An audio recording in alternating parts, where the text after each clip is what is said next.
Todos riram dela quando o noivo chegou naquele cavalo velho e cansado, com um terno simples e chapéu na cabeça.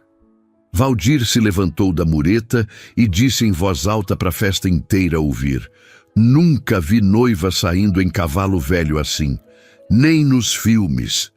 Ana subiu naquele cavalo com o queixo erguido e foi embora pela estrada sem olhar para trás. E enquanto todo mundo ria, ninguém pensou em fazer uma pergunta simples: quem era de verdade aquele homem?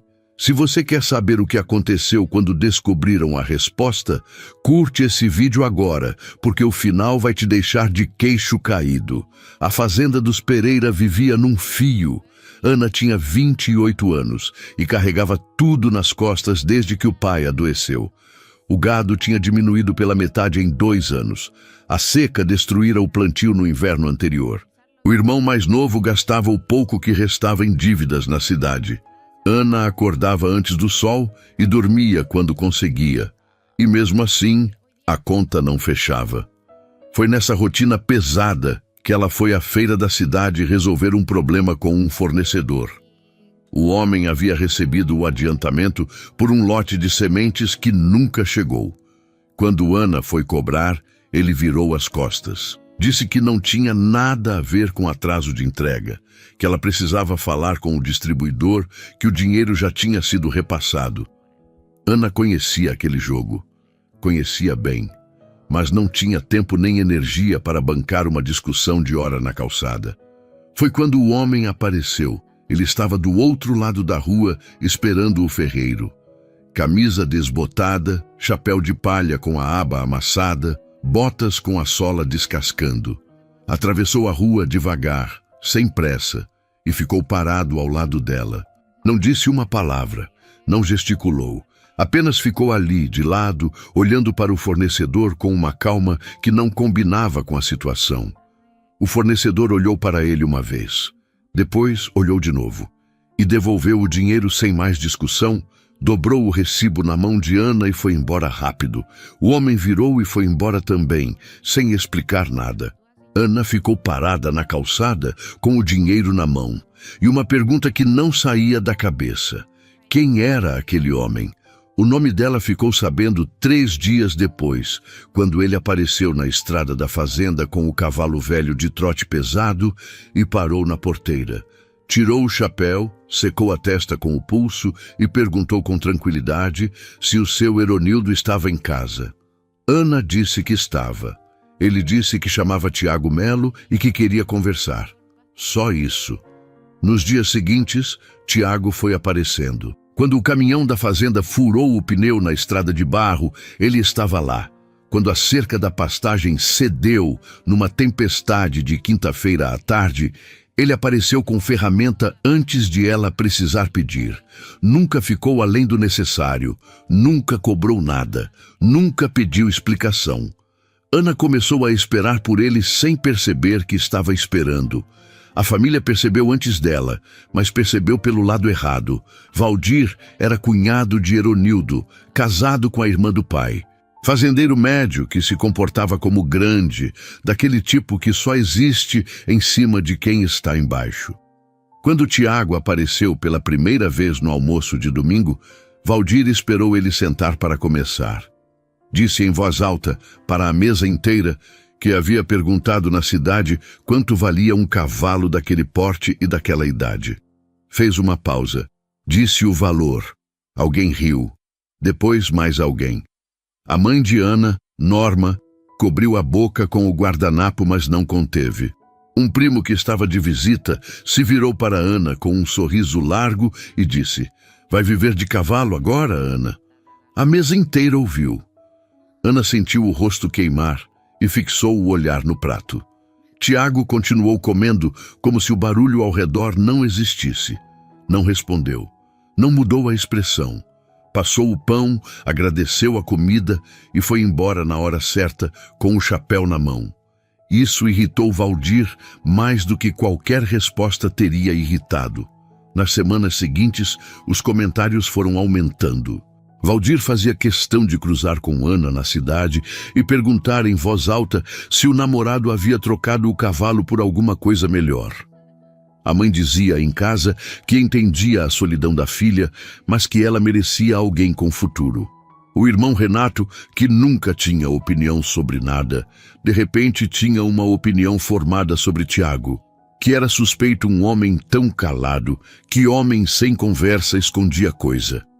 Ana ouvia tudo e não respondia, mas ia guardando. Eronildo foi o único que não disse nada contra. Quando a mulher tentou conversar com ele sobre Tiago, ele ficou em silêncio por um tempo e disse apenas: "O homem trabalha, não faz alarde e olha para minha filha como se ela fosse o centro. Que mais você quer saber?" Norma não achou que isso era resposta suficiente. Tiago pediu para conversar com Eronildo numa tarde de sábado. Os dois ficaram na varanda por quase 1 hora. Ana ficou dentro de casa fingindo dobrar roupa. Quando Tiago saiu e passou por ela no corredor, disse boa tarde com a mesma calma de sempre. Não deu mais detalhes. Eronildo chamou a filha depois que o homem foi embora. Disse que Tiago havia pedido a mão dela. Disse também que tinha deixado a decisão com ela, que não era coisa que pai decidia por filha crescida, mas que, na opinião dele, o homem tinha postura. Ana ficou em silêncio por um momento. Depois perguntou ao pai o que os dois tinham conversado na varanda por 1 hora inteira. Eronildo deu um meio sorriso e disse: "Sobre o campo, sobre o gado, sobre a seca, o homem entende de terra, filha. Entende de verdade. Aquilo pesou mais do que qualquer elogio sobre dinheiro ou aparência." Ela disse sim 3 dias depois. A notícia correu à família num dia. No outro já tinha chegado na cidade, e quando chegou, chegou com comentário: a filha do Pereira ia se casar com o homem do cavalo velho. Alguém fez piada. Outra pessoa respondeu com pena. Uma prima de 2º grau já tinha comentário pronto sobre como Ana sempre foi, do tipo que se contentava com pouco. Ninguém parou para perguntar o que Ana pensava sobre isso. E ninguém, absolutamente ninguém, parou para perguntar quem era Tiago Melo de verdade. O casamento foi marcado para 6 semanas depois, simples, na varanda da fazenda, numa tarde de sábado. E foi nesse casamento que a humilhação chegaria ao limite, de um jeito que Ana não estava preparada para aguentar, e que Valdir não estava preparado para as consequências que viriam depois. O convite foi feito em pessoa, de casa em casa, como manda o costume. Ana foi junto com o pai numa tarde de quarta-feira, batendo de porta em porta pelos parentes mais próximos. Na maioria das casas, a recepção foi educada por fora e fria por dentro. As pessoas abriam o portão, ofereciam café, diziam que iam, e quando Ana virava as costas, o comentário vinha. Valdir não teve nem esse cuidado. Quando Ana e Eronildo chegaram na casa dele, ele estava na varanda com um vizinho. Recebeu o convite com os 2 dedos, leu o papel devagar, como se estivesse avaliando um contrato, dobrou no meio e colocou no bolso da camisa. Depois olhou para Ana com aquele jeito que ele tinha. Não era raiva, era pior, era pena, e disse que ia comparecer sim, que família estava acima de tudo. Mas antes que Ana abrisse a boca para agradecer, ele virou para o vizinho e disse, como se ela não estivesse ali: "Vamos ver quanto tempo dura isso." O vizinho abaixou a cabeça para esconder o sorriso. Eronildo segurou a filha pelo braço antes que ela dissesse alguma coisa. Desceram os degraus da varanda de Valdir em silêncio. Quando chegaram no carro, o pai disse baixinho: "Deixa, o tempo acerta essas coisas." Ana não respondeu, mas o queixo estava fechado. Nos dias que antecederam o casamento, a pressão aumentou de um jeito que ela não esperava. Não veio de estranhos, veio de dentro de casa. A mãe Norma começou a fazer perguntas que não eram perguntas. Perguntava se Tiago tinha planos, se tinha alguma propriedade registrada no nome, se alguém na cidade conhecia a família dele. Ana respondia com o que sabia, que ele tinha um sítio, que trabalhava com gado, que era homem de poucos vícios e muita presença. Norma ouvia, assentia devagar, e no dia seguinte fazia as mesmas perguntas com palavras diferentes. O irmão Renato foi mais direto. Numa noite depois do jantar, esperou o pai sair da mesa e disse para Ana que ela estava cometendo um erro, que homem sem conversa escondia coisa, que cavalo velho era sinal de homem sem projeto, que ela merecia alguém que chegasse de caminhonete nova. Ana olhou para o irmão por um momento. Esse mesmo irmão que devia dinheiro para 3 pessoas na cidade, que nunca tinha acordado antes das 8 da manhã na vida, que tinha opinião formada sobre o futuro dos outros e nenhuma sobre o próprio, e disse apenas: "Cuida da sua vida, Renato." Ele ficou emburrado por 2 dias. Ninguém na casa perguntou por quê. A véspera do casamento foi a mais pesada. Norma chamou Ana para o quarto no fim da tarde, fechou a porta e começou com voz baixa e tom de conselho. Disse que não era contra o casamento, que respeitava a decisão da filha, mas que havia coisas que uma mãe precisava dizer. Que o mundo era duro com mulher que escolhia errado. Que depois de casada era mais difícil de sair. Que Valdir tinha um conhecido na cidade, homem estabelecido, viúvo, que havia perguntado por Ana mais de uma vez. Ana ficou sentada na beirada da cama, ouvindo até o fim. Quando a mãe terminou, ela levantou, abriu a porta do quarto e disse com calma: "Mãe, eu já decidi. Boa noite." Norma ficou sozinha no quarto com o discurso pela metade. No dia do casamento, o céu estava limpo e o calor era daquele seco de fim de tarde. A varanda da fazenda foi arrumada com o que tinha: flores do jardim, cadeiras de plástico branco, uma toalha de linho sobre a mesa. Simples, como Ana havia pedido, como Tiago havia concordado sem hesitar. Os convidados começaram a chegar cedo, e era visível que boa parte tinha vindo por curiosidade. Queriam ver com os próprios olhos o homem do cavalo velho. Ficavam olhando para Tiago com aquele olhar de quem está tentando descobrir o truque, esperando encontrar algo que justificasse a escolha de Ana ou que provasse que ela tinha enlouquecido. Tiago não deu nada disso. Ficou de pé perto da entrada, cumprimentando cada um com aperto de mão firme e 2 palavras. Sem sorrisão forçado, sem tentativa de agradar. Usava uma camisa branca passada e a mesma calça de sempre. Estava limpo, arrumado, presente. Nada mais que isso. Valdir chegou com o primo do cartório, um homem que suava no colarinho e ria de tudo. E os 2 ficaram juntos durante toda a cerimônia, encostados na mureta do lado direito da varanda. Trocavam comentários em voz baixa, que não eram assim tão baixos. Quando o padre começou a falar, Valdir se inclinou para o primo e disse alguma coisa que fez o outro cobrir a boca. 2 ou 3 convidados perto deles ouviram e desviaram o olhar com aquele desconforto de quem não quer se envolver, mas também não vai fazer nada. Ana estava de frente para o padre e sentia tudo isso nas costas. A cerimônia foi curta. Quando terminou, Tiago foi buscar o cavalo, porque era assim que ele havia dito que seria, e Ana havia concordado sem imaginar o peso daquele momento. O animal foi trazido pela lateral da casa, manso, de trote lento, e foi aí que começou. Alguém no fundo soltou uma risada pequena, do tipo que a pessoa tenta segurar e não consegue. Essa é a pior, porque quando uma escapa assim, ela arrasta. Em segundos tinha mais gente rindo. Uma prima de 2º grau levantou o celular.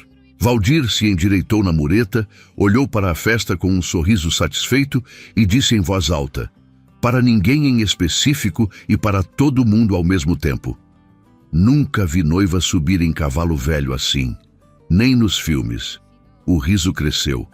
Ana estava parada na escada da varanda com o vestido, o buquê na mão, e sentiu cada olho da festa pousado nela. A fazenda endividada, os anos sem descanso, as escolhas que ela havia feito, tudo aquilo virou motivo de graça naquele instante. Ela subiu no cavalo com o queixo erguido e a garganta fechada. Não olhou para Valdir, não olhou para a prima com o celular, não olhou para a mãe, parada no canto com o guardanapo na mão sem saber o que fazer com o próprio rosto. Olhou para a estrada à frente. O cavalo começou a caminhar, o riso foi ficando para trás. Mas a humilhação veio junto pela estrada afora e ficou com ela por muito mais tempo do que ela esperava. O que Ana não sabia era que, enquanto ia embora pelo caminho de terra, Valdir estava satisfeito demais para reparar numa coisa pequena, mas importante. Antes da cerimônia, o gerente do banco local havia cumprimentado Tiago com um aperto de mão demorado e um senhor Melo, que ninguém usa com homem pobre. Ninguém na festa reparou nisso. Ninguém, exceto Eronildo, que ficou olhando para o ponto onde o cavalo havia sumido na curva da estrada com uma expressão que não era de tristeza. Era de espera. Os primeiros dias no sítio foram de silêncio bom, diferente do silêncio da fazenda, que era pesado de dívida e preocupação. O silêncio dali era limpo. A casa era pequena, mas cuidada, cheiro de madeira nova, janelas que abriam de frente para o pasto. Uma horta comprida ao lado da cozinha que Tiago havia plantado ele mesmo. Ana acordou no primeiro dia sem despertador e ficou deitada por um momento, olhando para o teto, estranhando não ter nada urgente puxando ela para levantar. Foi uma sensação boa que durou pouco.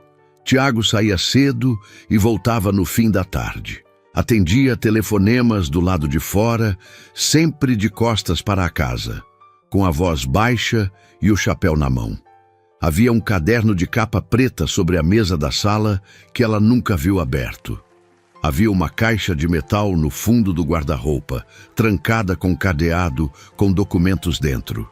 Ela percebeu pelo peso quando precisou pegar um cobertor na prateleira de cima. Não perguntou nada, mas foi guardando. A primeira fissura veio numa segunda-feira de manhã. Ana estava na cozinha quando ouviu o som de uma caminhonete parando na porteira. Saiu para ver. Era um homem de terno claro, com uma pasta presa debaixo do braço, que desceu com cuidado para não sujar o sapato na lama da entrada. Perguntou pelo Sr. Melo com um tom que Ana não estava esperando. Não era o tom de quem fala com vizinho ou com fornecedor. Era o tom de quem fala com cliente importante. Tiago e os dois foram para longe da casa, conversar perto da cerca do pasto. Ana ficou na janela. 20 minutos de conversa em voz baixa. O homem de terno abriu a pasta, mostrou papéis. Tiago assinou 2 deles sem ler, com a naturalidade de quem já sabe o que está assinando. Quando o homem foi embora, Ana perguntou quem era. Tiago disse que era o gerente do banco, que estava resolvendo uma transferência diária, que era coisa burocrática, sem importância. Ana disse tudo bem e voltou para a cozinha, mas ficou quieta o resto do dia. Transferência diária não era coisa burocrática. Ela havia acompanhado o pai em reuniões de banco desde os 17 anos. Sabia o tamanho do que aquela frase escondia. A segunda fissura veio 3 dias depois, pela manhã, quando Valdir apareceu no sítio sem avisar. Chegou com o pretexto de visitar a sobrinha recém-casada, com um sorriso de quem veio fiscalizar. Percorreu a casa com os olhos, a horta, o pasto, o curral pequeno, o cavalo velho pastando no terreiro, e foi fazendo aquele inventário silencioso que pessoas como ele fazem quando estão calculando o valor das coisas dos outros. Ana ofereceu café. Ele aceitou, ficou sentado por uns 15 minutos, sem dizer nada de importante, e saiu quando Tiago chegou pela lateral. Os dois se cumprimentaram na entrada. Aperto de mão, boa tarde o costume. Valdir deu uma última olhada ao redor, como se estivesse conferindo alguma conta, e foi embora. Ana estava na janela quando viu o cunhado parar ao lado do carro antes de entrar, olhar uma vez para trás em direção à casa e ficar parado por um segundo com uma expressão que ela nunca tinha visto no rosto dele. Não era desprezo, era outra coisa, parecia confusão. Parecia que ele tinha ido lá esperando encontrar uma coisa e tinha encontrado outra, e ainda não sabia o que fazer com isso. Ele entrou no carro e foi embora sem acenar. Tiago entrou, perguntou se estava tudo bem. Ana disse que sim, mas o olhar dela estava em outro lugar. A terceira fissura foi a que quebrou tudo. Numa quinta-feira à noite, Ana passava pelo corredor quando ouviu a voz de Tiago vindo do quarto com a porta entreaberta. Ele falava ao telefone. Ela parou sem querer, não para escutar, mas porque a frase chegou antes que ela pudesse desviar. Não, ainda não. Deixa eu resolver a situação da família primeiro. Depois eu assino. Situação da família. Ana ficou parada no corredor por um tempo que não soube medir. O coração foi acelerando devagar, do jeito traiçoeiro que acelera quando a cabeça ainda não quer aceitar o que o corpo já entendeu. Ela sabia que havia uma empresa comprando terras na região. Sabia que a fazenda do pai tinha dívidas. Sabia que o nome da propriedade dos Pereira havia aparecido em conversa entre produtores no mercado, meses atrás, quando alguém comentou que uma empresa estava de olho nas terras da região. Ela tinha ignorado na época. Agora ficou em pé no corredor escuro, juntando os pedaços. Quando Tiago desligou o telefone e abriu a porta, encontrou Ana sentada na beira da cama no escuro, com as mãos no colo e os olhos fixos na parede da frente. Ele acendeu a luz. Perguntou o que tinha acontecido. Ela não respondeu de imediato. Ficou olhando para ele por um momento. Esse homem, que havia aparecido na sua vida quieto e firme, que havia resolvido problemas sem pedir nada, que havia ficado ao lado dela quando todo mundo ria. E sentiu o chão afundar 1 centímetro. Quando falou, a voz estava baixa e não tremia. Se você está me usando para chegar em alguma coisa da minha família, eu preciso saber agora, porque eu suportei muita coisa na vida. Mas mentira dentro de casa não suporto. Tiago ficou parado na porta. Não respondeu de imediato. Não se defendeu. Não tentou desviar. Ficou parado por um momento que pareceu longo demais. E então entrou no quarto, fechou a porta com cuidado e sentou ao lado dela na beira da cama, no escuro que ela havia escolhido, e começou a falar. A verdade veio aos pedaços, como vem sempre. Tiago não começou pelo começo. Começou pelo meio, pela parte mais difícil, a que ele havia carregado mais tempo.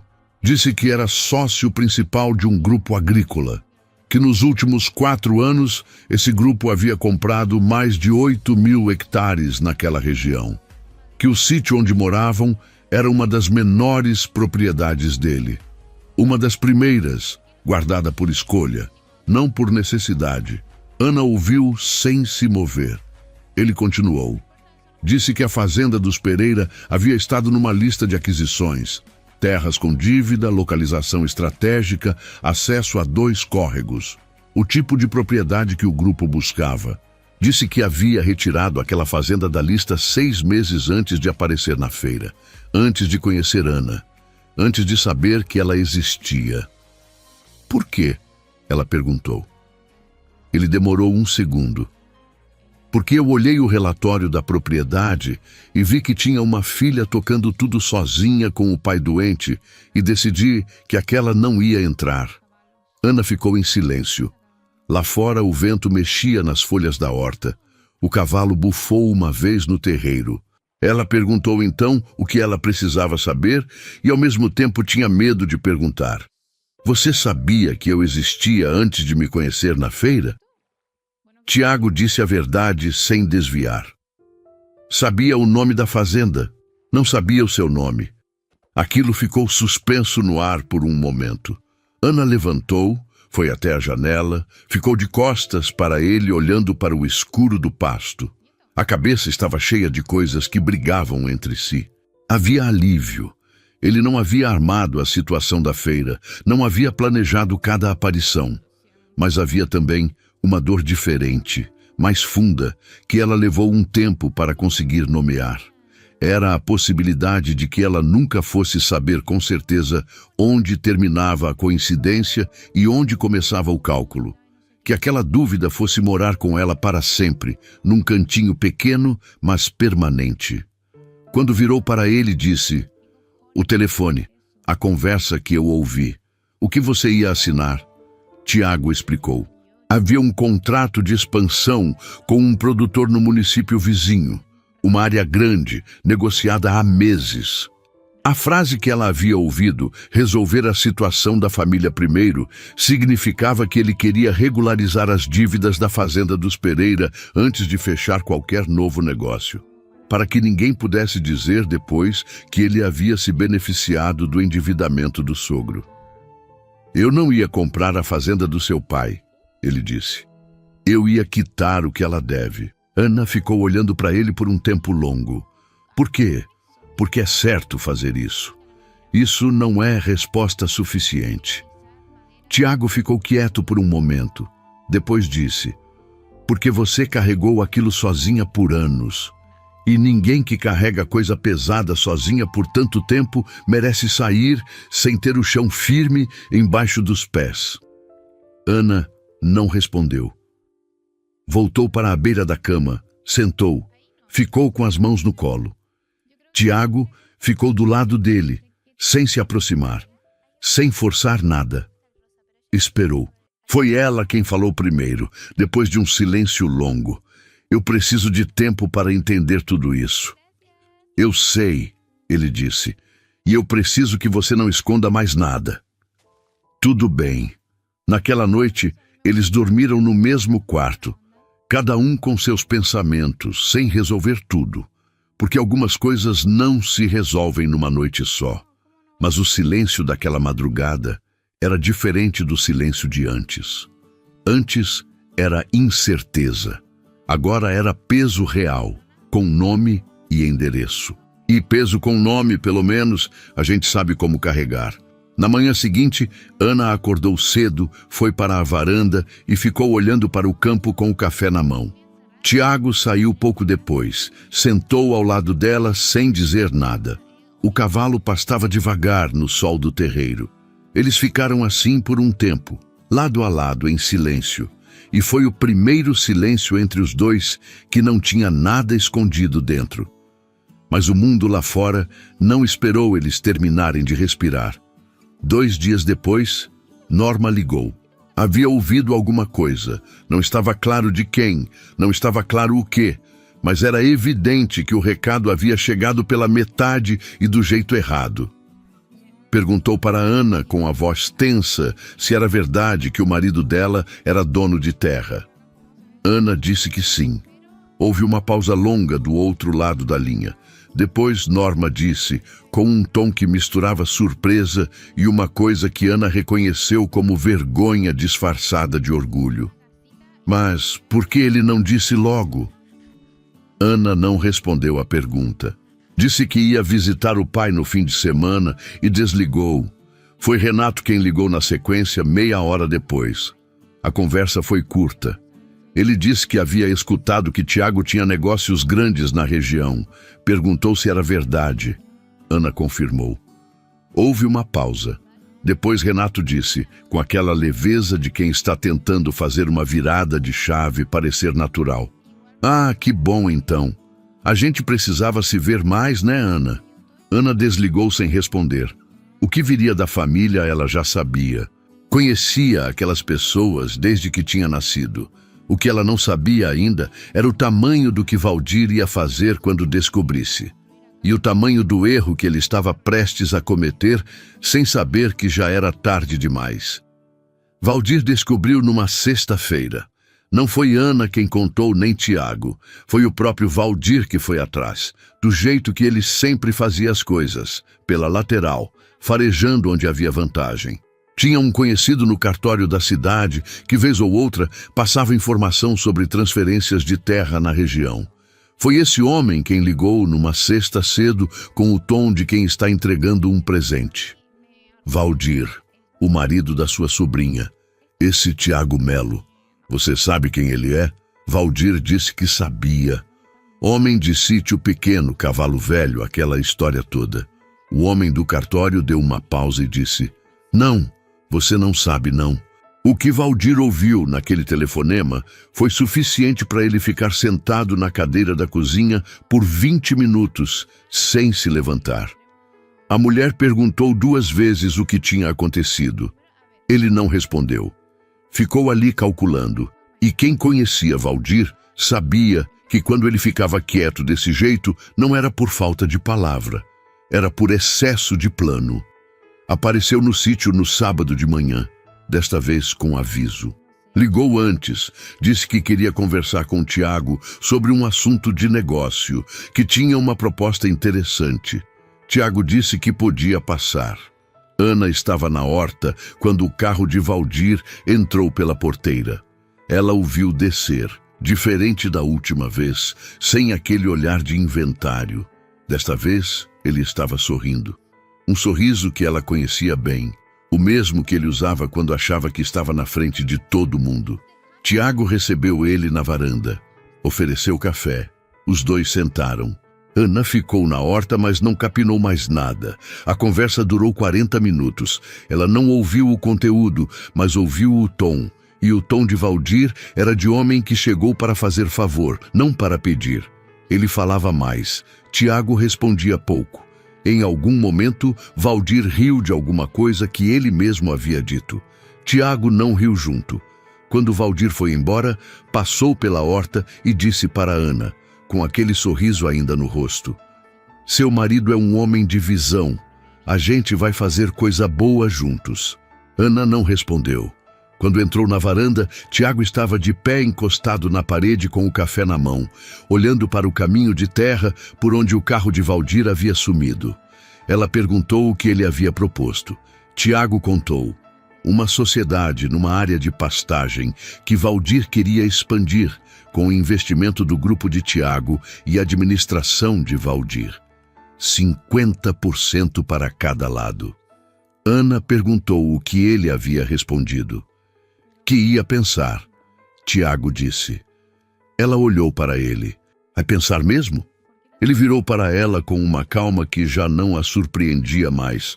Não, mas ele precisa achar que sim por um tempo. Ana não perguntou mais nada, mas guardou aquilo. Renato apareceu na semana seguinte sem proposta, mas com dívidas. Chegou com aquele jeito de irmão que não visita nunca, mas quando aparece, sempre precisa de alguma coisa. Sentou na mesa da cozinha, tomou café, perguntou da vida como se tivesse interesse e quando chegou na hora disse que estava devendo para 3 pessoas na cidade, que o valor não era grande, que precisava de um empréstimo rápido só para respirar. Ana ficou de pé, encostada na pia, ouvindo. Quando ele terminou, ela disse com voz tranquila: Renato, você tem 32 anos. Você deve para 3 pessoas diferentes. Isso não é azar, é escolha. E eu não vou resolver escolha de adulto com dinheiro de marido. Renato ficou vermelho. Disse que não esperava isso dela, que família era família, que em hora de precisar a gente sabia quem estava junto. Ana disse que concordava e que por isso mesmo ela havia estado na fazenda dos pais por anos, sem pedir ajuda de ninguém, enquanto ele estava na cidade acumulando dívida. Ele levantou da mesa antes de terminar o café e foi embora sem se despedir direito. Ligou para a mãe no mesmo dia. Norma ligou para Ana 1 hora depois, com a voz carregada, dizendo que Ana havia mudado, que dinheiro mudava as pessoas, que ela não reconhecia mais a filha. Ana ouviu até o fim e disse: Mãe, eu sou exatamente a mesma pessoa que estava na fazenda às 5 da manhã quando todo mundo ainda dormia. O que mudou foi que agora eu posso dizer não. Norma ficou em silêncio por um momento. Depois desligou. Foi Eronildo quem fechou aquela semana do jeito certo. Tiago havia ido visitar o sogro sozinho, numa tarde de terça. Os dois ficaram na varanda por quase 1 hora. Quando Tiago voltou para o sítio naquela noite, Ana perguntou como o pai estava. Bem, ele disse. Ele me fez uma pergunta. Qual? Se eu tratava bem você. Ana ficou em silêncio por um momento. E o que você respondeu? Que eu tentava. Que você não facilitava muito. Ana olhou para ele. Ele estava sério. Mas havia alguma coisa no canto do olho que não era tristeza. Ela virou o rosto para esconder que estava quase sorrindo. O que meu pai disse? Disse que tudo bem então, que você nunca tinha facilitado para ninguém. Eles ficaram em silêncio por um momento. Lá fora, o cavalo bufou no terreiro. A noite estava fresca e o céu estava cheio. Ana pensou no pai na varanda, naquele homem que havia passado anos doente vendo a fazenda encolher e a filha carregar peso demais. E que com uma pergunta curta havia dito tudo o que precisava dizer. Pensou também que havia uma conta aberta com Valdir, que o tempo ainda não havia fechado, e que o tempo, naquele caso, estava quase no fim. O que ela ainda não sabia era que Valdir havia cometido naquela mesma semana um erro com um velho vizinho chamado Seu Zacarias, e que esse erro estava prestes a custar muito mais do que ele esperava. Seu Zacarias tinha 71 anos, uma pequena propriedade de 12 hectares e uma faixa de terra estreita que cortava o acesso ao pasto que Valdir queria expandir.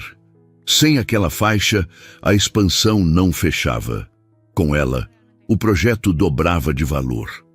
Valdir havia tentado comprar a terra por via direta 2 anos antes. Seu Zacarias havia dito não, não com raiva, não com discussão. Apenas não, com a firmeza tranquila de homem que não precisa explicar o que é seu. Valdir havia interpretado aquele não como o começo de uma negociação. Seu Zacarias havia dito não como o encerramento de assunto. A partir daí, Valdir começou a apertar. Primeiro foi a dívida antiga. Seu Zacarias havia pegado um valor pequeno emprestado anos atrás, num momento de aperto de um primo de Valdir que na época era apenas primo e não instrumento. O prazo havia vencido, o valor havia crescido, com juros que ninguém havia combinado por escrito, e de repente havia uma cobrança formal chegando com papel timbrado e assinatura de advogado. Seu Zacarias foi ao banco, tentou renegociar, não conseguiu os termos que precisava. Voltou para casa com o problema na cabeça e menos dinheiro do que havia saído. Depois veio a questão da cerca. Uma parte da divisa entre as duas propriedades estava com os marcos antigos, sem atualização no registro. Valdir contratou um topógrafo que chegou com medições novas e um relatório que dizia que a cerca estava 2 metros adentro do que seria a terra de Valdir. 2 metros. Numa faixa longa, suficiente para gerar uma notificação, uma dúvida, um processo que um homem velho sem advogado não saberia como responder. Seu Zacarias tinha 71 anos e havia plantado cada palmo daquela terra com as próprias mãos. Não tinha filho para ajudar. Não tinha dinheiro sobrando para contratar quem entendesse de lei. Tinha apenas a certeza de que a terra era dele. E a certeza sozinha não resolve papel. Foi nesse ponto que ele procurou o escritório de Tiago. Não sabia exatamente o que Tiago fazia. Sabia que era o marido da filha do Pereira, que era homem de terra e que havia escutado de um produtor da região que ele era pessoa de palavra.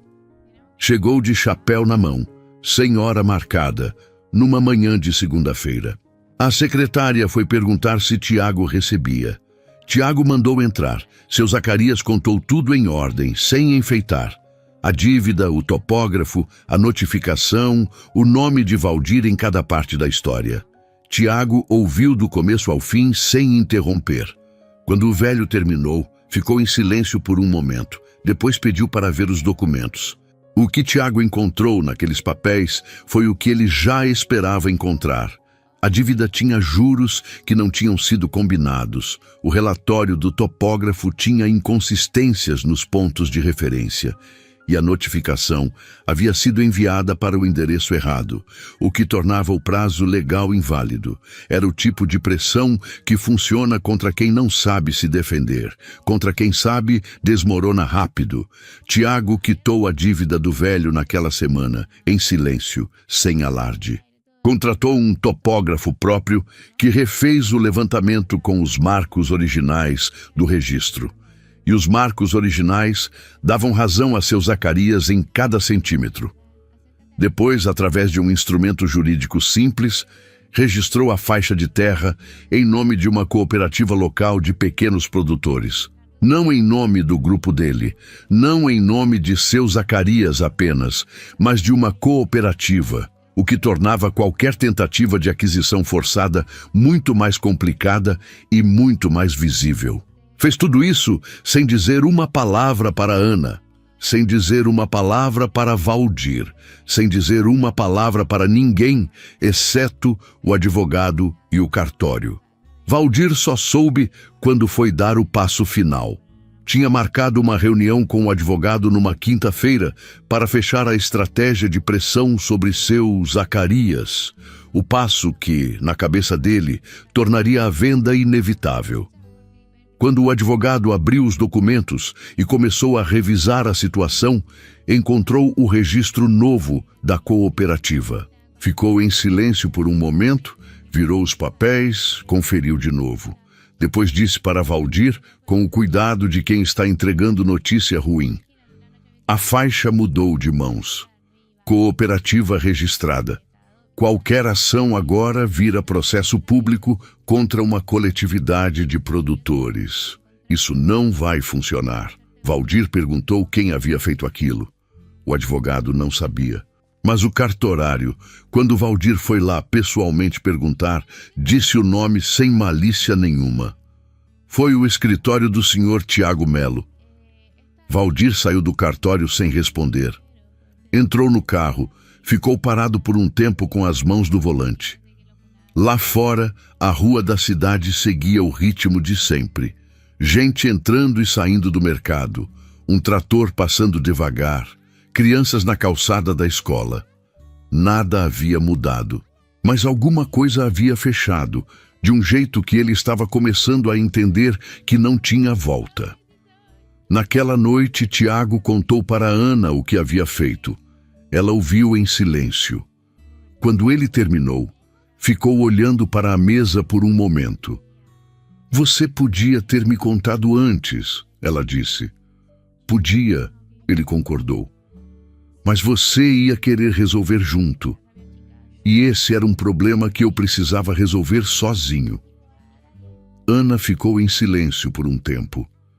Seu Zacarias sabe que foi você? Sabe. O que ele disse? Tiago ficou quieto por um segundo. Depois disse que a terra dele ia continuar sendo a terra dele e que isso era o suficiente. Ana olhou para ele. Havia uma coisa naquela frase, simples, sem alarde, sem exigir reconhecimento, que dizia mais sobre Tiago do que qualquer explicação que ele pudesse ter dado sobre si mesmo desde o começo. Ela não respondeu. Mas naquela noite, pela primeira vez desde a conversa no escuro, ela dormiu sem nenhuma dúvida, mordendo o fundo do pensamento. O que estava por vir, Valdir, a assembleia, o momento em que 300 pessoas iam virar a cabeça ao mesmo tempo, ela ainda não sabia.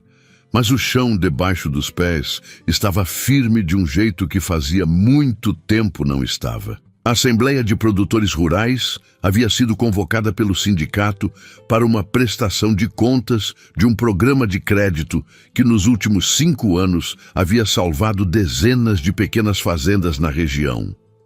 Financiamento com juros baixos, prazo longo, sem burocracia que sufocasse quem já estava no limite.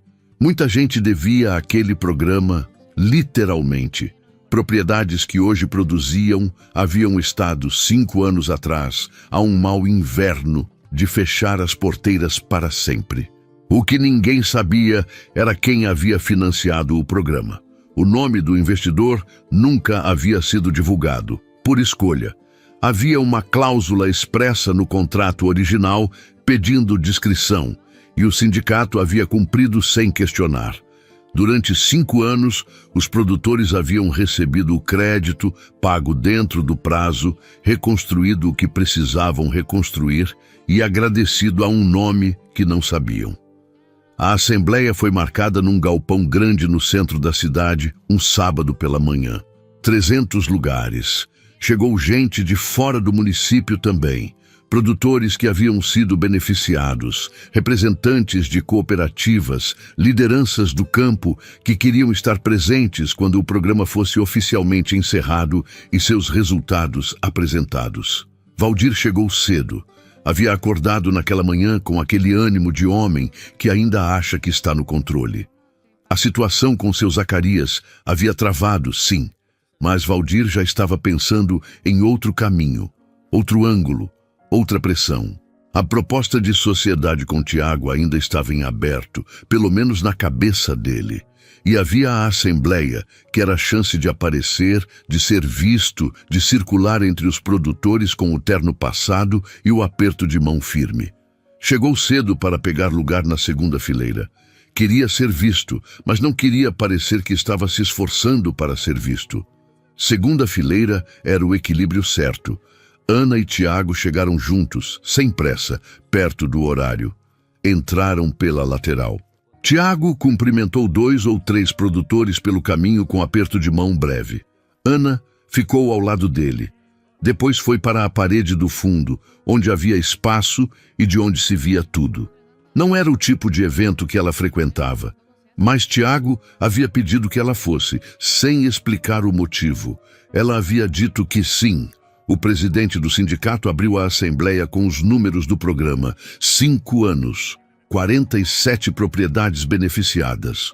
Taxa de pagamento de 93%, acima da média de qualquer linha de crédito convencional. Empregos gerados, hectares recuperados, famílias que haviam ficado. O homem falava com o orgulho legítimo de quem acompanhou aquilo de perto e viu funcionar. O galpão estava quieto do jeito que fica quando as pessoas estão realmente ouvindo. Quando chegou na parte final da apresentação, o presidente pausou. Disse que havia uma coisa que o sindicato havia guardado por 5 anos a pedido do próprio investidor e que agora, com o encerramento do programa, havia recebido autorização para revelar. Disse que achava que as pessoas mereciam saber de onde havia vindo aquele dinheiro, que mereciam poder agradecer a quem era devido. Fez uma pausa. Disse o nome. Tiago Melo. O silêncio que veio primeiro durou talvez 3 segundos. 3 segundos em que 300 pessoas processaram a informação. Conectaram o nome ao homem que algumas conheciam, ao marido da filha do Pereira, ao homem do cavalo velho que havia saído do casamento com a noiva entre risos. E então as cabeças viraram. Não todas de uma vez. Foi uma onda. Primeiro as da frente, depois as do meio, depois as do fundo. E no meio dessa onda, numa velocidade que não tinha como ser disfarçada, as cabeças viraram também na direção de Valdir, porque todo mundo ali sabia. Sabia o que ele havia dito no casamento, sabia o que havia dito na mesa do almoço, sabia sobre o riso, sobre a noiva no cavalo velho, sobre os comentários pela cidade afora. Valdir estava na segunda fileira com o terno passado e as mãos no colo. O aplauso começou devagar e cresceu. 30 segundos de palmas num galpão de 300 pessoas fazem barulho suficiente para você sentir no peito. Valdir bateu palma também. Seria impossível não bater. Seria visível demais. Então ele bateu, com as mãos juntas na altura da barriga, com um sorriso colado no rosto que não chegava aos olhos. Mas todo mundo viu o tamanho daquelas palmas. Tiago subiu ao palco chamado pelo presidente. Ficou de pé no microfone por um momento, olhou para a plateia e disse apenas que o programa havia sido uma aposta que tinha valido a pena, que os produtores eram os responsáveis pelo resultado porque haviam honrado o que assumiram, e que se havia algo a celebrar, era a palavra das pessoas daquela região. Agradeceu em menos de 1 minuto e desceu. Não olhou para Valdir. Não precisava. Foi direto para a parede do fundo, onde Ana estava. Ela havia ficado parada ali durante tudo, com os braços cruzados e os olhos no palco. Quando ele chegou ao lado dela, ficaram juntos enquanto as pessoas vinham cumprimentar. Produtores que ela conhecia de feiras e de estrada, homens e mulheres que haviam cruzado com ela durante anos na cidade, alguns que tinham estado no casamento e que agora chegavam com um aperto de mão que valia mais do que qualquer coisa dita. Uma senhora que Ana conhecia desde criança, que havia estado no casamento, que havia baixado os olhos quando o riso começou, que não havia feito nada, se aproximou, segurou o braço de Ana e disse no ouvido, com uma voz que tremia um pouco: "Você sempre foi a mais esperta dessa família." Ana não respondeu, mas desta vez a garganta não fechou. Na manhã seguinte, ela estava na varanda quando Tiago chegou com 2 cafés e sentou ao lado dela. O cavalo velho pastava devagar no sol do terreiro, com o trote pesado de sempre, indiferente a tudo que havia acontecido e a tudo que estava por vir. Ana ficou olhando para o animal por um momento.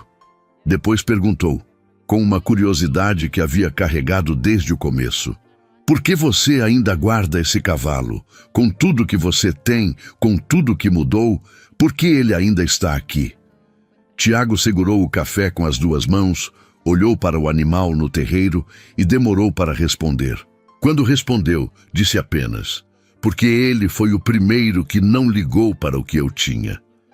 Ana ficou em silêncio, olhou para o cavalo, olhou para Tiago e entendeu naquele momento que aquela frase não era só sobre o animal, era sobre ela também, que ela havia sido, sem saber, a mesma coisa para ele.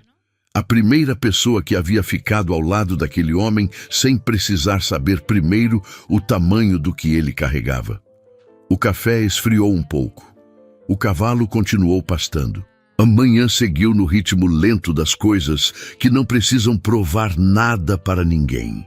E pela primeira vez em muito tempo, Ana não tinha nenhuma conta aberta com o dia. ¿A qué hora uno tiene que sacar hora? Y no me acuerdo a qué hora tenía que ir. Honestamente no me acuerdo.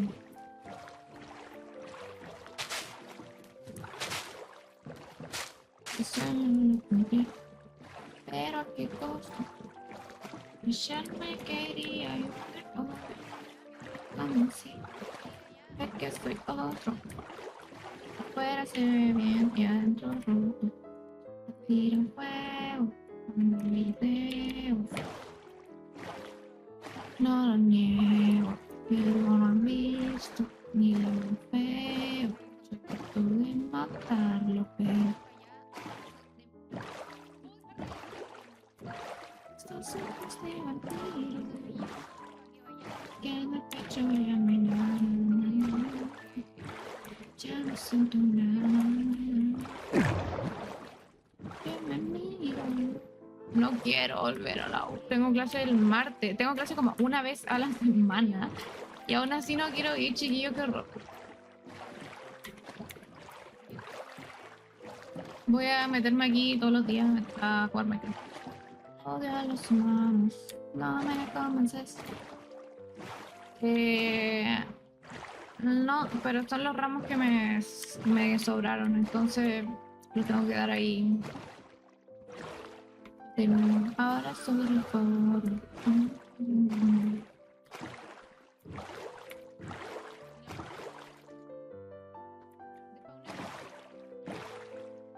Literal, yo me miro con estos ojos de vampiro. Mañana quiero aprender de nuevo con el Minecraft, no sé qué opinan. Pero no tan...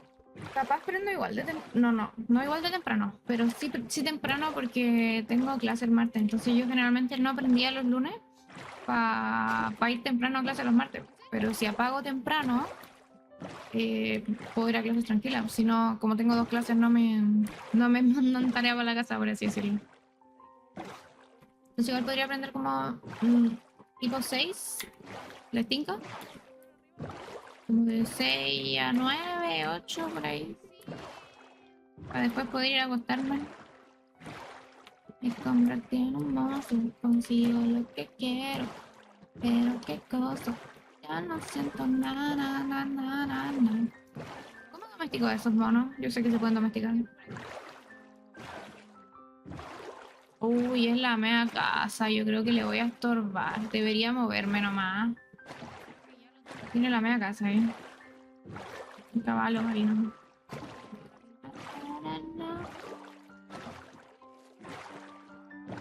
Aparte aquí. Ah, Alex. Te fue a comer. Ay, mi barco. Lo recojo ya, era. Debería saludar.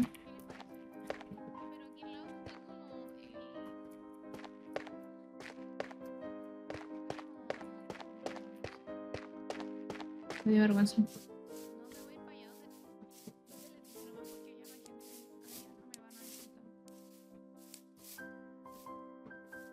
Es que me da vergüenza, pues. Entiéndeme, ya voy a dejarlo aquí para que no me dé vergüenza saludar a nadie, ¿ok? Tengo que ser una chica más... Pero es que me dio vergüenza. Más encima justo estaba mirando para atrás, no me alcanzaba a ver. Au. Uy, estoy a medio corazón, mamita. ¿Mi casa dónde está? Aquí. ¿Viste? Está como demasiado cerca de ellos, de todo el mundo. Entonces siento que va a estorbar un poco. Debería moverme. Porque yo igual tampoco quiero que mi casa sea como chiquitita. Entonces... ahí se me complica un poco el sueño americano.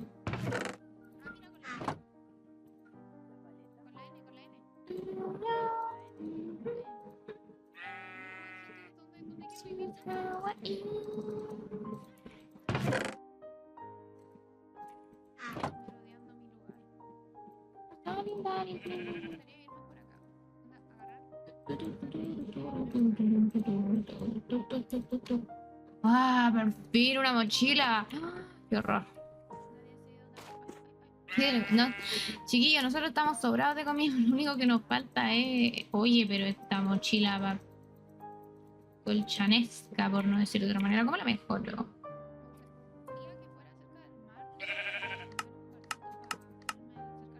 La voy a mejorar al tiro porque...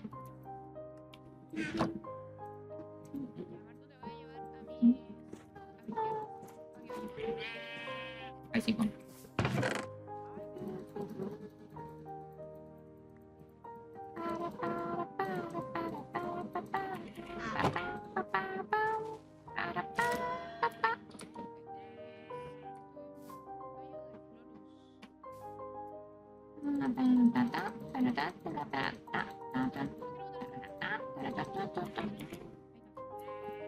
Ya estamos bastante mejor con el tema del espacio. Nos llevamos estas cosas y nos vamos de aquí. Y comemos también. O bueno, ella quería ración. Por fin, chiquillos, no puedo creerlo. Costó una banda.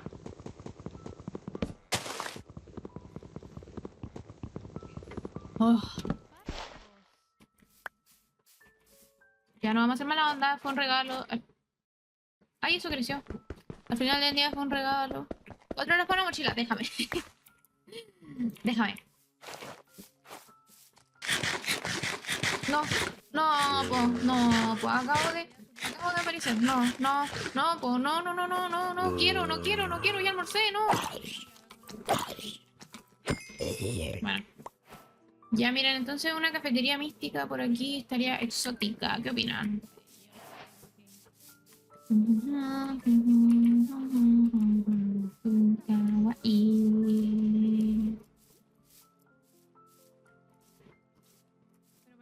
Es que a mí ese... ¿Y este aldeano de remil cojones que es acá?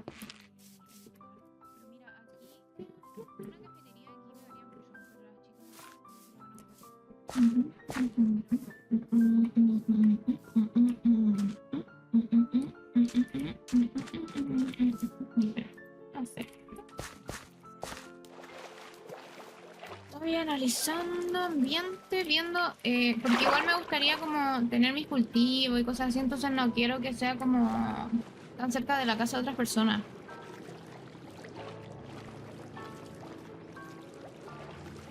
Así que igual me gustaría alejarme un poquito. Bacán de stream, copia de la... Con nata, de nuevo medio hipo.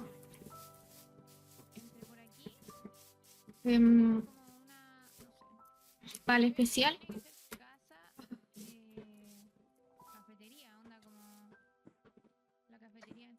Perdón.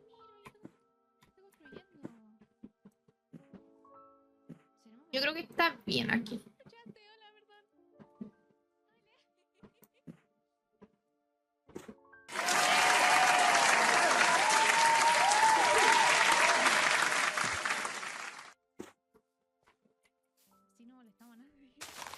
Para el especial de los 300 seguidores. Me roban todo lo que tengo en el inventario. Son unas ladronas. No puedo dejar.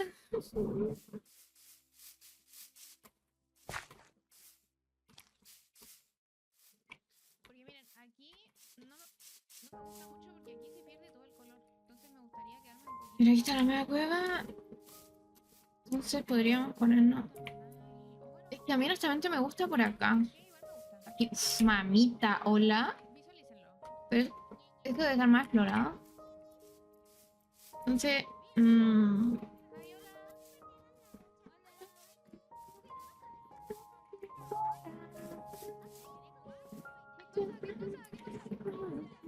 ¿ustedes creen que esto está cerca del spawn? ¿Ustedes consideran esto cerca del spawn?